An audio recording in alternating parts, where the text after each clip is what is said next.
And now we will try to go to the Valley of the Ten Springs. And we will talk about this area from approximately 1794 to 1958. Am I too loud, or is that good? Good. Okay, so the first thing I want to do is list the names of the springs that I found in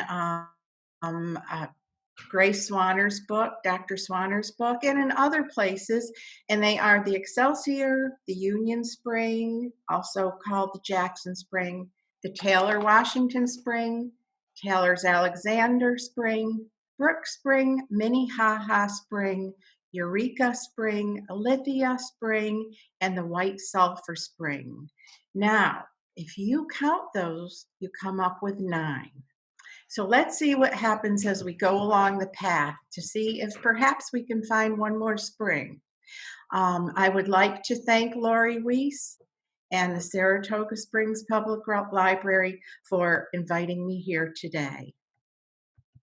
Now, our first stop, of course, will be at the High Rock Spring. This would be the place to start all the history of Saratoga Springs. As we know, the Mohawk Indians brought Sir William Johnson here in approximately 1771. And this is the area where the pioneers attempted to settle up here above the spring. You see the spring at the lower part of the screen of the picture, and you see the buildings above. The one on the left would be where the old Bryan is today. The one on the right would be where Mr. Shelton came and attempted to settle in the area. And then by the time of 1794, when John and Ziba Taylor came to the area, Mr. Risley, Benjamin Risley, had a store in that building. And John and Ziba were considered the pioneer merchants in Saratoga Springs, up there at what became known as, the Upper Village around High Rock. So they had a store in the building probably before this one, because this is early 19th century, and they were there in approximately 1794. And then Mr. Risley opened another store further east from there, and he built a store, and they put their products in there to sell. So that brought them a little bit further east, which made them familiar with the area where the 10 springs are located. So the Taylors moved into that area, and they cleared the land. They built sawmills, and John Taylor continued in business up at the High Rock Village, and Ziba Taylor continued to develop the area of the 10 Springs. Now, by 1814, the Taylors had discovered the Excelsior Spring and others located close by that we mentioned at the beginning of the program. The 10 Springs property remained in the Taylor family for a number of years. Both became prominent in local affairs, and John, as we said, continued his business of running the store at the High Rock, and Ziba continued in business continued developing the area. Now, I think I got those mixed up. John Taylor, this is why I need to stick with my script. John Taylor is the one that developed the area. Ziba remained in business.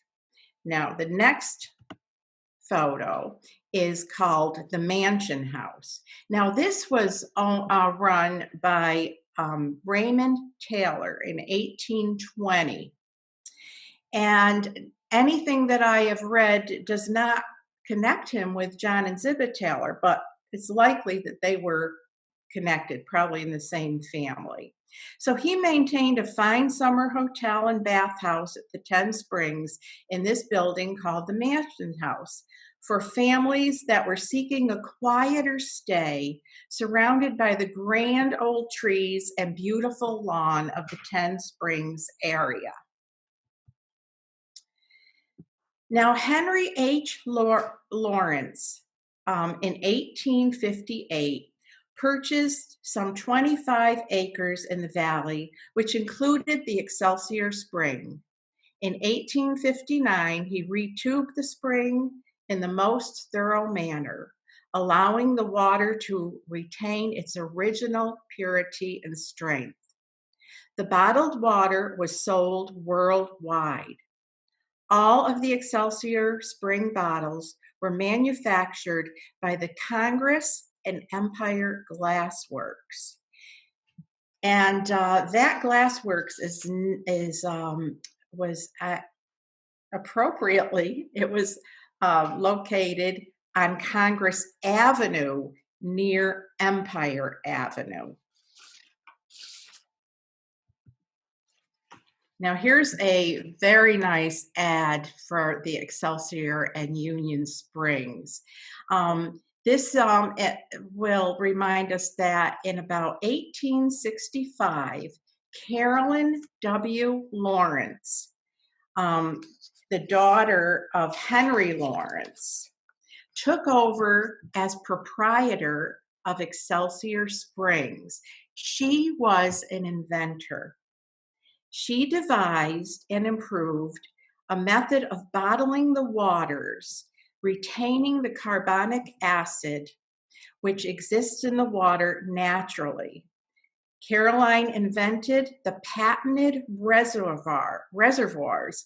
These were barrels lined with pure block tin for placing on draft as fully described in the accompanying directions that people would receive that ordered this. This was shipped out and picked up by transportation that brought these items all over the world.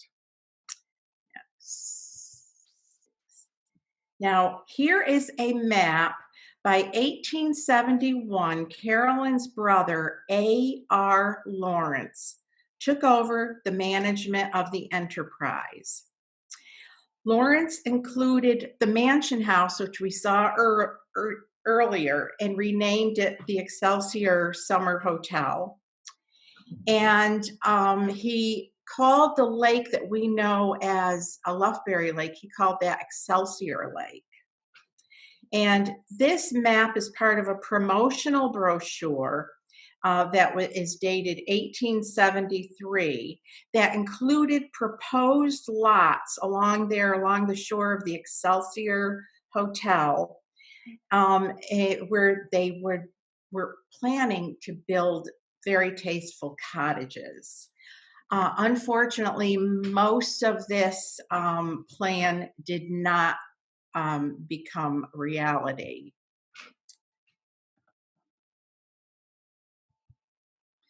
Now, here is what we do have to see how it looked in 1872. So up here, I forgot how to do the arrow, Lori, is that it? This right here. Is that the arrow? Arrow, yes. Arrow. Okay, I don't know. Let me know if this works.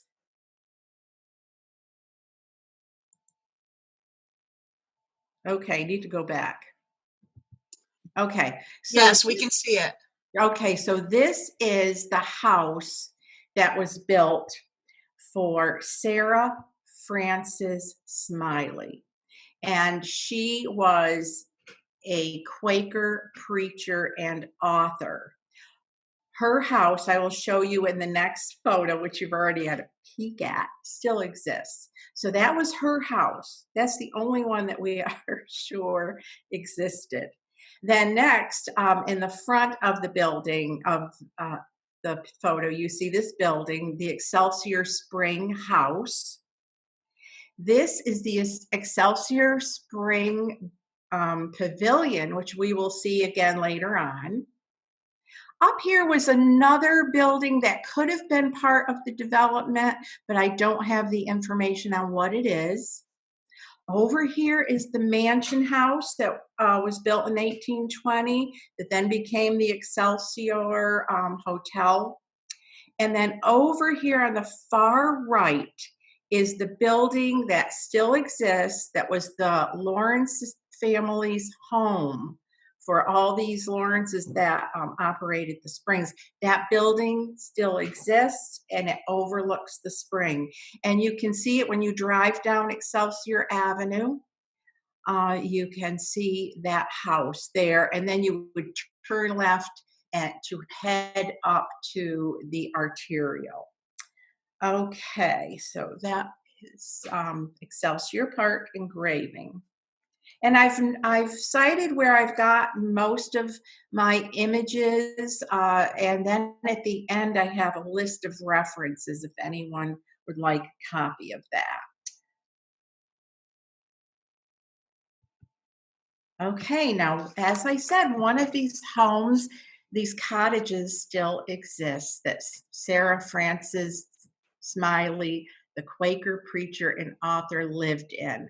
This photo was taken by Carol Christensen and it appears in Saratoga Springs, an architectural history by James K. Kettlewell.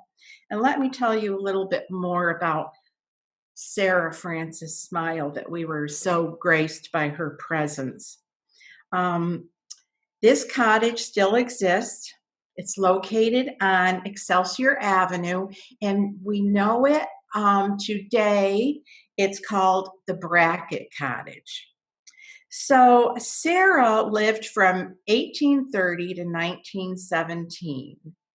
One of the books that she wrote was called Garden Grace, and it is a meditation, and very much of it involves her view from the back of this cottage over the valley of the 10 Springs.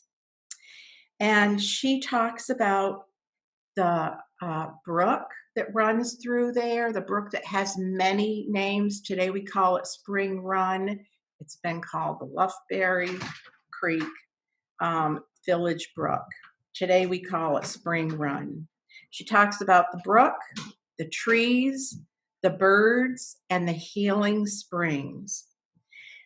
The public library has a copy of this in the Saratoga room, but don't forget it's 1880 that it was published. So it's a rare book, and it's best not to handle that book.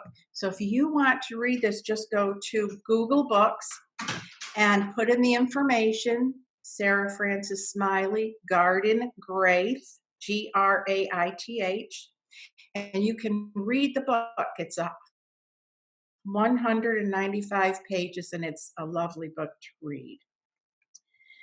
Now, Brackett, who owned this cottage after Sara, that was our Senator Edgar Truman Brackett.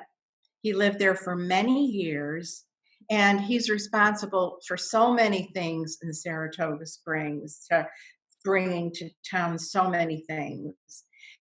And one of the most outstanding things he's known for is his help in saving the springs of Saratoga.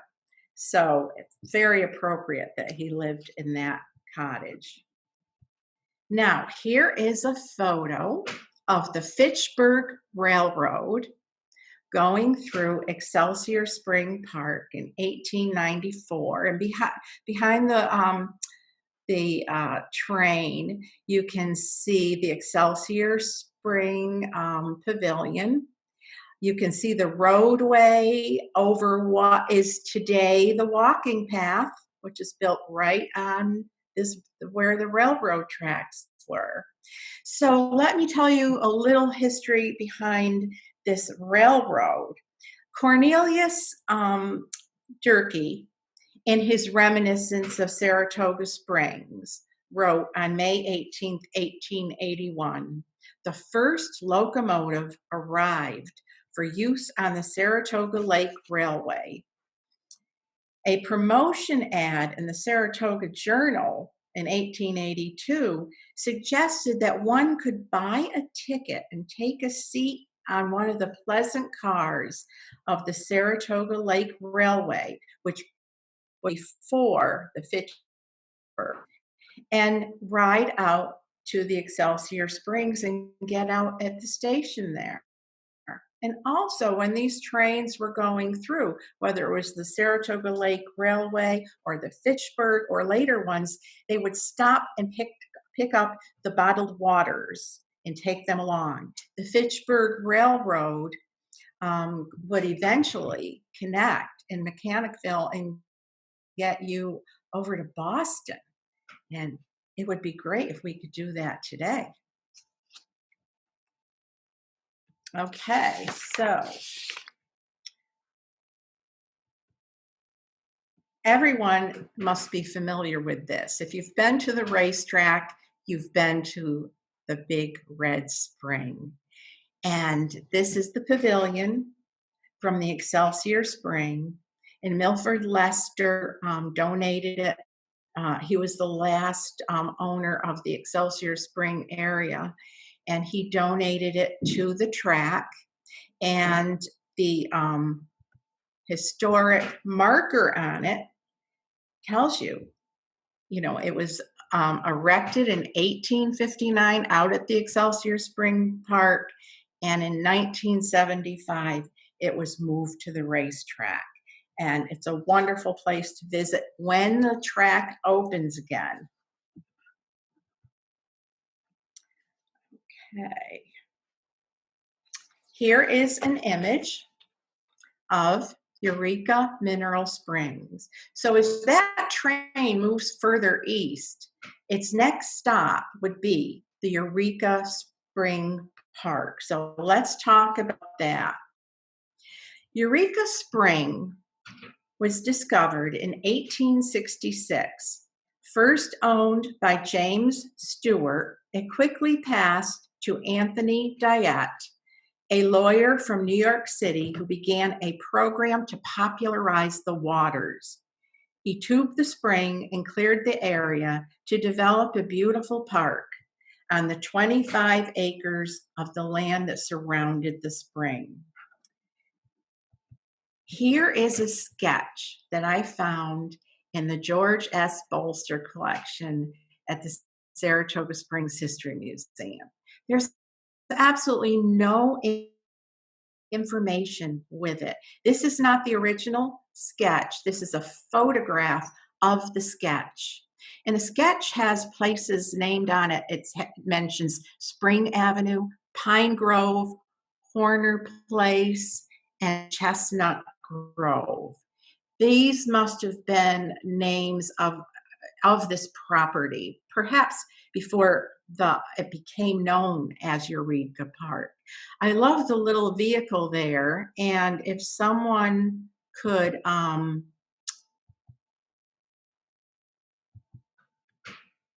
do some research on that little vehicle, they could probably figure out approximately what year this sketch was made. So the WhiteSulfur Spring was also located in the new park. Now, this spring in the front is the Eureka Spring, but some on the other side of this little railroad track would be the WhiteSulfur Spring. It was across from the creek, and Diet arranged for the WhiteSulfur to be tubed in 1868 and had a 50-room bathhouse constructed. Now, look at this round bottle. I guess you would just always keep it laid on its side. The Eureka Company was the only concern in Saratoga County to use the unique round bottom bottles, which were manufactured again by the Congress in Empire Glassworks. We need a program about the Glassworks because they did beautiful work. And this information is compliments of Bernard C. Puckhaber in his book, Saratogas. It's all about the various bottles. Here is the WhiteSulfur Spring in 1870, again from Bob Jokey's book. And this would be the time, this photo, even though it's 1870, I'm using it to talk about Mr. Morris Franklin, who came into the area in 1895. He retubed the Eureka and WhiteSulfur Springs. He also erected a large and commodious bathhouse and fitted it out with all the modern appliances. It contained 50 of the finest imported Roman, Imperial, and French solid porcelain tubs of the latest design.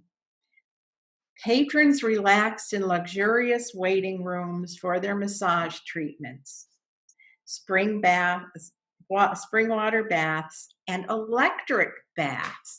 Electric baths. I have no idea what those are.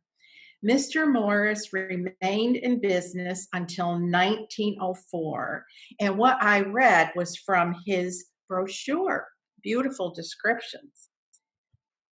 Now, here is a postcard of a beautiful place known as the Empire Hotel. Does anyone know what's there today? Well, since I can't hear you, I will let you know. That is where our city center is located. That right there is the entrance on what was known as Grove Street, and Broadway is on the front end of it on the left, and Maple Avenue is on the right. Now, the Empire Hotel. The information for this part of the descriptions of the Eureka Spring area and this hotel is all from a biography about a Mr. Benjamin Weisbrod, and it was written by his grandson, Leonard Warren, who came to visit us about 10 years ago and told us the story. So let me share some of that with you. Benjamin Weisbrod first came to Saratoga Springs in 1913 for health reasons.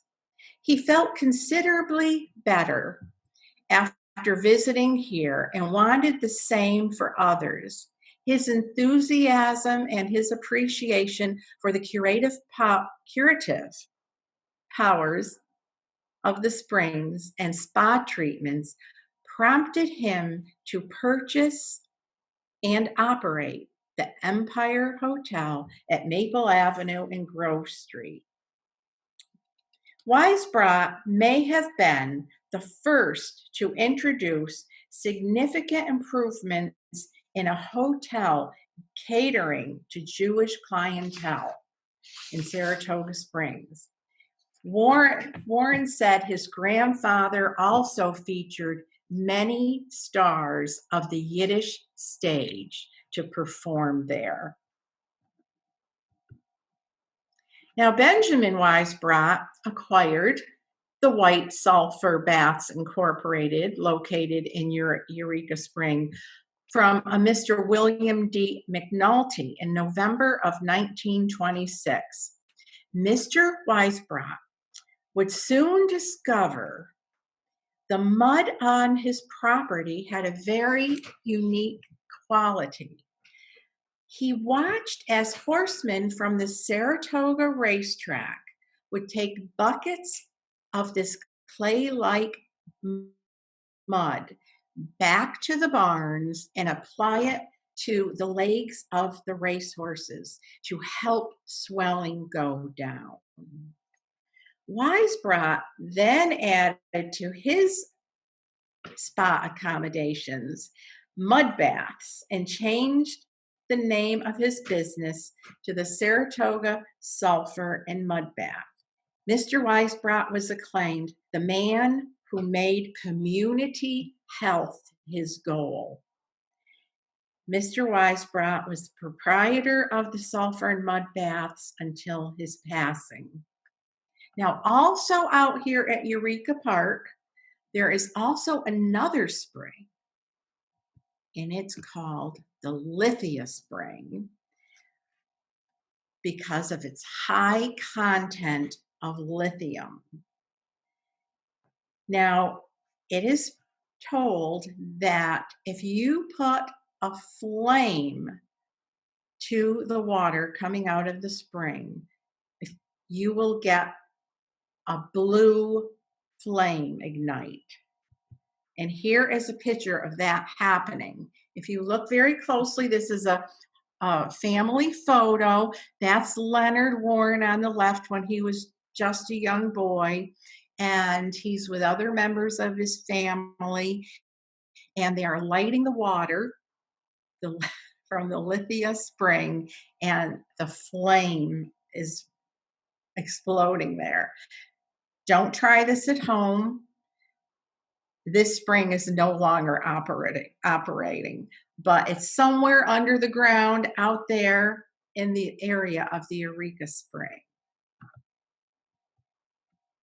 Now, look at this mud pack. This, Mr. Weisbrod, this is something that Mr. Weisbrod introduced. It's a retail product, and it's called the Saratoga Mud Pack. And as you can see, the History Museum has this. And it's a compress which can be purchased at that time in the local drugstore for use at home. This ribbed pack, somewhat resembling a lifesaver, is filled with mud and applied locally after soaking in hot water for the treatment of arthritis and similar ailments, for which the mud baths are prescribed. Weisbrod sold Sara soap made from the spring water and mud combination also. He also sold packets of beauty facials, and these items were available in his store on the premises, and they would also ship them out. Now, here is the Eureka area, Eureka Spring Park. Now, up here, oops, every time I do that. Okay. So, up here on the hill, the incline behind the track, that is the house where Leonard Warren and his mom and his brother came to live with the Weisbrod grandparents back in 1940 after his dad died. So they stayed with the grandparents. They helped operate the baths, and he grew up there. He graduated from Saratoga High School, Leonard Warren, in 1947 and was awarded the prestigious Yaddo Medal. The spa and bathhouse era ended for the Saratoga Sulphur and Mud Baths when the facility was lost in a fire in 1958. His mother and grandmother continued to live in that house on the hill until about 1975. Now, in this photo, you see along the track, right close to the track in the far left corner of the photo, this little hut. That is where bottled waters or products could be left for the railroad to pick up. And there again, it would be whatever railroad it was, the railway, Saratoga Lake Railway or the Fitchburg. That is where they would stop to pick up and deliver items. And then just behind it, there's the road. It's a little overpass that is still there today that goes over the trail. So the walking trail at the the Spring Run Trail is built right over that railroad track. In the area where the Weisbrod house is, there are now 3 homes.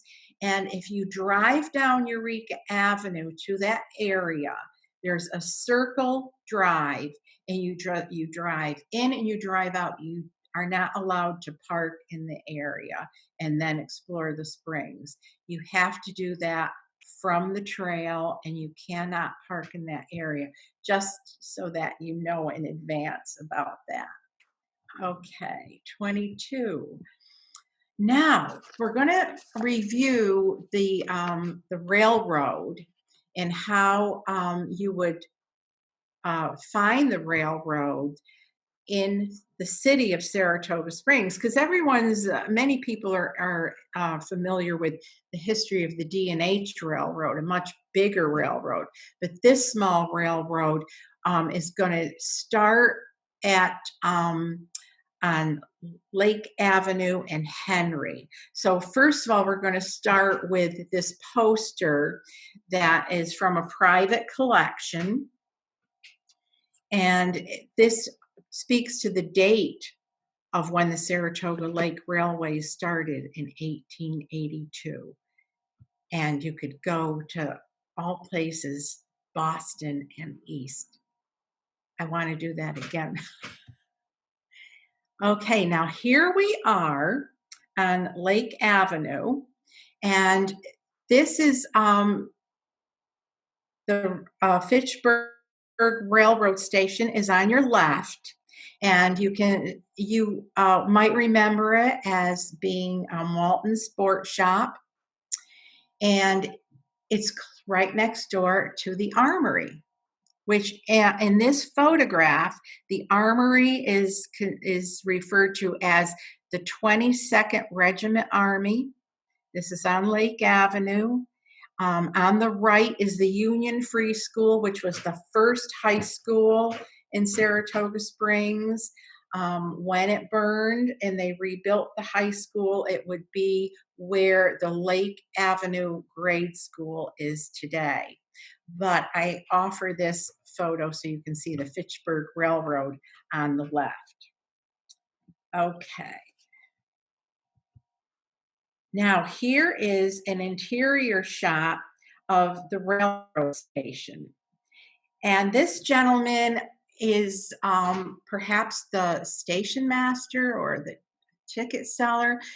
This again came from the Saratoga Springs History Museum, and there was no information with it, but we know it's from the Fitchburg from the framed poster up on the right, and it's a beautiful photo. That's the interior. You don't very often get interior shots from these beautiful historic photographs. So often we see exterior shots, and people, when I worked in the bolster collection, so often would call looking for interior shots. So this really is a very special shot. Now, there's the Armory. So the Armory is our focal point. This is behind the Armory. So it was explained to me many years ago that there was a bumper along there. So that's where the train started, and that's where it ended. So this train is heading perhaps down on the other side of Henry Street, heading east to go out to the Spring Run Trail. And at this point, it's the Fitchburg Railroad, and it's ready to head out toward the valley. So each picture will show you a different location, but we're going to be jumping around in years because it's from what we can find available. Now, this is further on. This photo is the dedication of the Saratoga Schuylerville Railroad in 1946. So here again, we have another name change. There's our Armory. the State Armory, which is now the Military Museum. Here are the tracks heading east. I would say we are right along parallel to Henry Street. And let's see where the next photo takes us. So here, the train would go from Henry Street out to East Avenue. This is East Avenue in 1926, and it's looking toward Excelsior Avenue. So this train would come from the in town from Henry Street down across the High Rock Avenue area. And the train would cross East Avenue, and then when it entered here, then it's entering, right here is the beginning of our Spring Run Trail. So this would be the area, the Valley of the 10 Springs, where all of these businesses that we just talked about today were located in the springs, etc. Now, once you're on the Spring Run Trail, on your left, you're going to see Eddie's Beverage Center. Well, that was the engine house for the Saratoga Schuylerville Railroad. And this is a 1953 photo from Scott J. Whitney collection, and it's courtesy of Gino DiCarlo. Now, there's Gino's address on the web, but if you can't write that quickly and remember it, just Google Gino DiCarlo Railroad History. You will find so much, and it will connect you with other railroad historians. It's really quite amazing how much the railroad historians have accumulated and documented and put online available for everyone to enjoy. So don't miss that opportunity. And here we are, the railroad trestle at Saratoga Lake and Fish Creek. Many people still remember this trestle. Remains of it were apparent from the water right up into a few years ago. I'm not sure if it's still there or not. And this train is heading back towards Saratoga Springs. It says it's stopping for a drink of water on the trestle before heading back. And it's from the David Nessel collection, and it's found on Gino DiCarlo's page. Now, if you want to find out more about our Valley of the 10 Springs as it is today, the Spring Run Trail, multi-use trail, please go online and check out saratogaplan.org and look for the Saratoga Spring Run Trail. If you want to see how the trail connects with the greater plan of trails in our area, the county actually, then go to the greenbelttrail.org website, and you will see all these opportunities that are coming to fruition. Also, the Spring Run Trail opened in 2010, and we are in the process of having these historic markers put up on the trail with the history reflected in it that you experience today. So this was a good beginning, and you can go and brush up. Now, if you want to know more about the train that actually went as it was going through the trail, check this visets.com. I came across that just yesterday, and you can follow the train through the Spring Run Trail. So there are many opportunities for you to take advantage of. The trail is open and it's free, and it's 1.1 mile out and you turn around and you walk back 1.1 miles, something like that locomotive. It's like a bumper at the end. And here is my list of references. And if you want a copy of this for yourself, my email is the longest email in town. It's MaryAnn. It's on the bottom of the page, MaryAnn.Fitzgerald@Saratoga-Springs.org. And if you can't remember it, if you go on the city website, you'll find me on there somehow. Or else Lori will just give it to you if you call Lori. So I can do that. I'm finished for now.